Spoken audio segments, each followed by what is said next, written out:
Hey everyone, in this video let's talk about how you can log in with Mureka AI. In order to do so, first off you're going to want to go to Mureka.ai, and once you're there you should be met with a screen similar to this. If you're logged in with Chrome, it might immediately prompt you to sign in using your Google account. However, if you want to start from scratch, you'll find the Try Free Now option here on the left-hand side in the menu. We'll go ahead and click on that.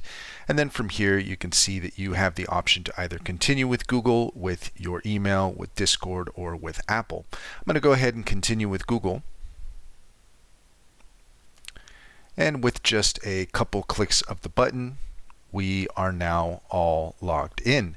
And that's all there is to it. If you found this video helpful, please leave a comment and like and subscribe for more helpful tips.